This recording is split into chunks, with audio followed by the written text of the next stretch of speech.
Goku Super Saiyajin 4. Cette transformation a vu le jour dans la première suite du manga Dragon Ball, c'est-à-dire Dragon Ball GT. Le seul moyen d'atteindre le stade de Super Saiyajin 4 est de posséder tout d'abord une queue et de se transformer en Ogonozaru, puis reprendre conscience, ce qui va transformer le Saiyajin en Super Saiyajin 4. Bon, ce qui me fait kiffer avec le Super Saiyajin 4, c'est que c'est pas juste un Super Saiyajin avec des cheveux encore plus longs, ou encore un Super Saiyajin 1 avec une autre couleur. N'est-ce pas DBS? Non, pour ce stade 6, c'est une fusion entre l'Ozaru et le Saiyajin, ce qui est beaucoup plus innovant que le SSJ Blue ou le SSJ Rosé. Et si on fait une parenthèse sur DBS, le choix de créer une transformation à chaque arc n'est vraiment pas terrible. Car comment tu veux que je m'attache à une nouvelle transformation si on en a une autre 10 épisodes plus tard? Car dans DBS, c'est en 60 épisodes 4 nouvelles transformations. Or, ce qui faisait le charme de toutes les transformations dans Dragon Ball, c'est qu'elles étaient vraiment espacées. Le Super Saiyajin, épisode 96.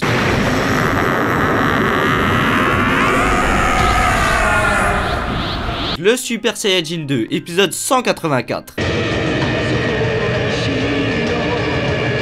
Et le Super Saiyajin 3, épisode 245.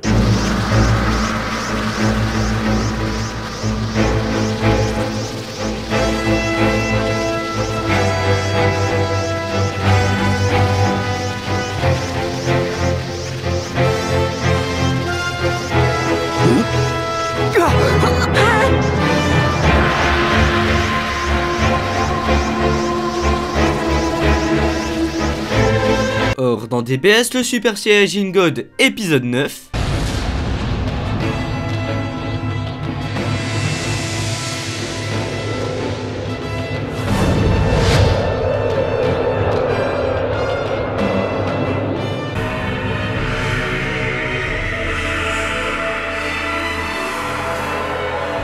Le Super Saiyajin God, Super Saiyajin, épisode 24.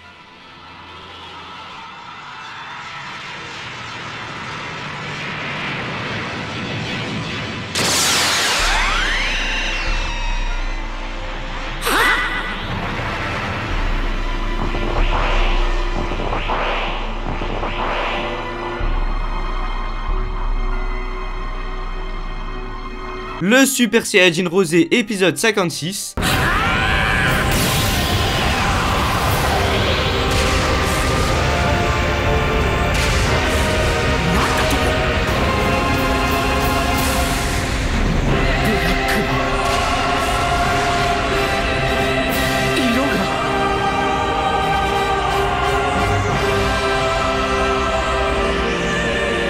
Et le Super Saiyajin Demi-Blue, épisode 61.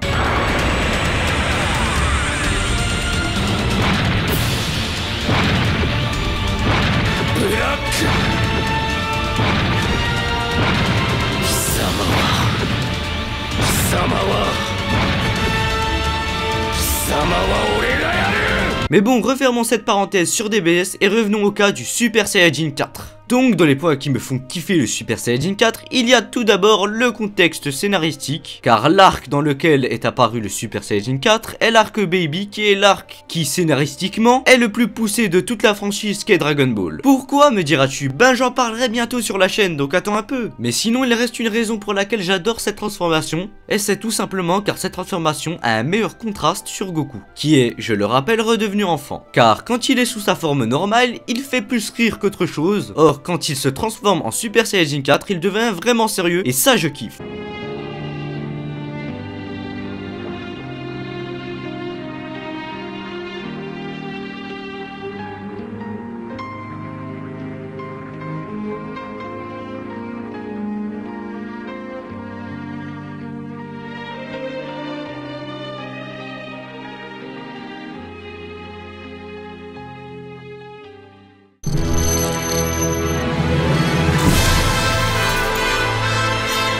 Ichigo Holo Final. Cette transformation est apparue lors du combat de Ichigo contre Ulquiorra Chilfer. Ce dernier s'est fait littéralement exploser contre Ulquiorra, et au moment où Ulquiorra allait lui porter le coup de grâce, Orihime arriva et vit Ichigo se faire transpercer. Elle tentera de le sauver en vain, mais ce qui réussira à sauver et à transformer Ichigo, eh bien c'est les larmes de cette dernière qui l'appellent à l'aide. Or il a quand même un putain de trou dans le torse. Et donc Ichigo, voulant la protéger, va se transformer en holo, ou plutôt va se transformer en le holo qui est en lui, et va littéralement exploser cette fois-ci Ulquiorra. Ce qui me fait kiffer avec cette transformation, c'est le contexte encore une fois, car Ichigo qui a battu toutes les personnes qu'il a affrontées pour venir sauver Orihime, et là finalement il se fait buter, et pourtant il va réussir à trouver la force de se battre juste parce qu'elle l'appelle à l'aide. Il y a aussi l'animation dans l'anime qui était grandiose.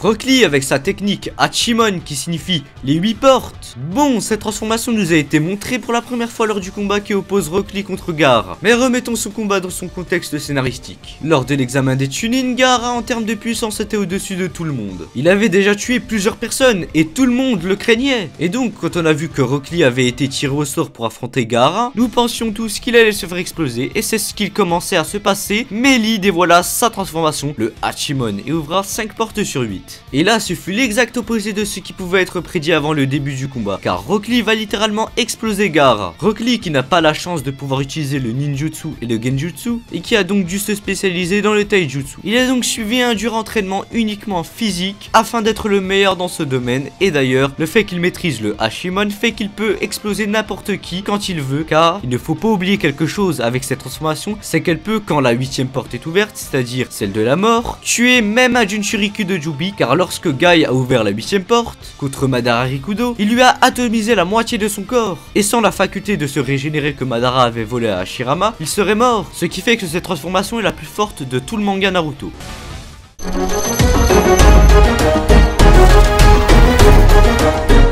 Le Gear 4 de Luffy. Bon, cette transformation est réellement spectaculaire par rapport au Gear 2, car quand Luffy est en Gear 2, il n'a pas de gros changements physiques, à part de la fumée qui s'échappe de son corps. Or, quand Luffy utilise de Gear 4, il recouvre les extrémités de son corps de haki de l'armement, et il gonfle ses muscles, ce qui donne ceci. Et franchement, même si cette transformation n'est pas à la hauteur par rapport à ce qu'il attend par la suite, bah elle est quand même géniale. Cette transformation est une fusion entre le Gear 2 et le Gear 3, car le Gear 2 augmente considérablement la vitesse de Luffy, donc par la même occasion, sa force, et pour le Gear 3, Luffy va gonfler ses os, ce qui va le rendre plus lent mais va augmenter incroyablement sa force. Et donc cette fois-ci le Gear 4 consiste à recouvrir les extrémités de son corps de haki de l'armement et de mordre son avant-bras afin de le gonfler, ce qui va donner ceci.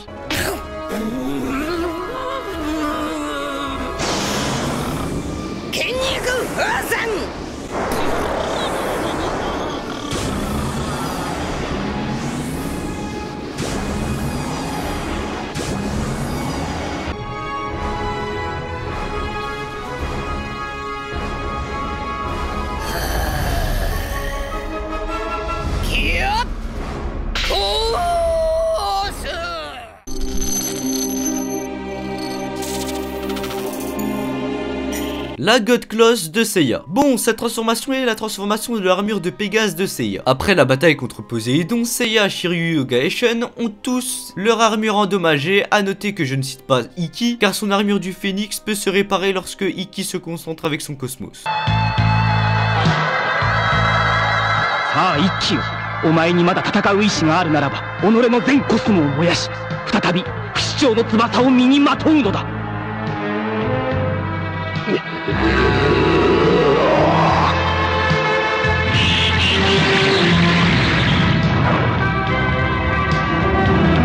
Mais revenons à Seiya et les autres. Donc après l'arc Poséidon arrive l'arc Hades, et franchement cet arc était excellent avec beaucoup de retournements des situations. Mais on ne parlera pas en détail de cet arc dans cette vidéo, car je prévois une vidéo sur cet arc. Et donc à la fin de la première partie de cet arc, on apprend que tous les chevaliers renégats étaient revenus dans le seul but que Athéna puisse verser son sang afin d'activer son armure, mais ils ne se doutèrent pas que Athéna allait mettre fin à ses jours d'elle-même dans le but d'atteindre la Rayashiki, le 8e sens, qui est le seul moyen d'arriver en enfer sans être sous la protection d'Hadès. Et donc grâce au sang d'Athéna, Shion va activer l'armure d'Athéna qui était cachée sous la forme de la statue géante d'Athéna. Ensuite, avec le sang restant d'Athéna, Shion va jeter sur les armures de Seiya, Shiryu, Yoga et Shun le sang d'Athéna, ce qui va les transformer en nouvelles armures.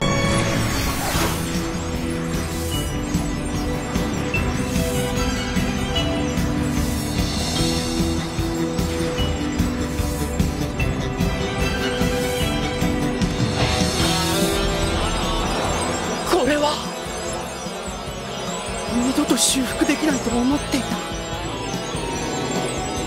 俺たちのクロスが。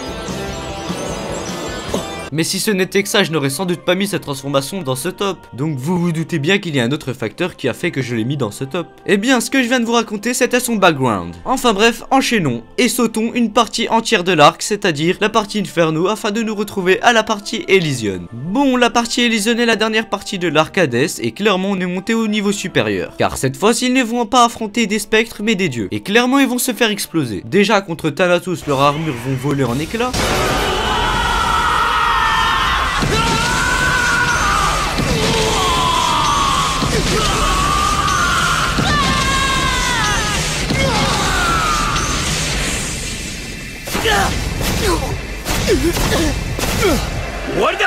Ensuite, Poséidon va leur envoyer les armures d'or qui leur correspondent.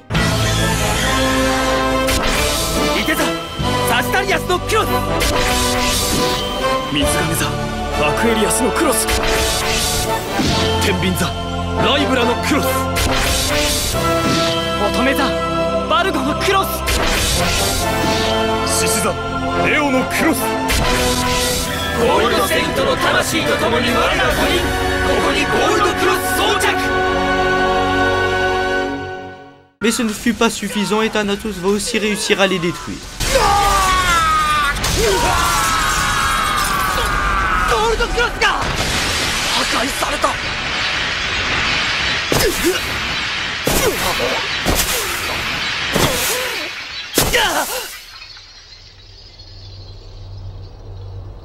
Et alors que Seiya allait abandonner, Athéna lui parla avec son cosmos. Elle lui rappela qu'il lui reste une chose, et c'est sa vie. Et c'est alors que Seiya poussa son cosmos à son paroxysme et une armure commença à le recouvrir. Cette armure porte le nom de God Coloss. Les God Coloss sont l'ultime stade d'évolution des armures et possèdent une puissance incommensurable, surpassant même celle des armures d'or. Une armure qui a reçu le sang d'Athéna peut se transformer lorsque le chevalier atteint un immense cosmos, transformant l'armure en ce stade même si cette armure était en poussière. Grâce à ce stade, Seiya va réussir à battre un dieu qui était largement supérieur à lui.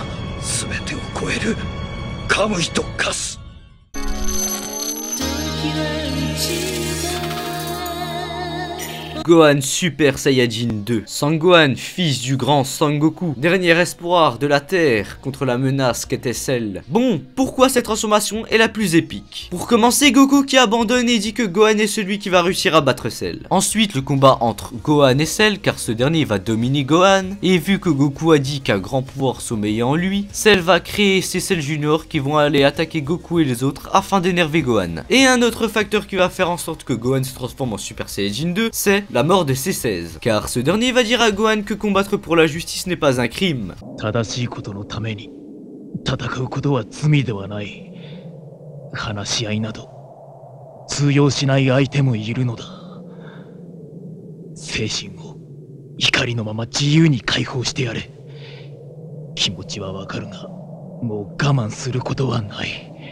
Et pour finir, il va lui dire de protéger la nature et les animaux qu'il aime tant. Après ces sages paroles, Cell le tua. Gohan,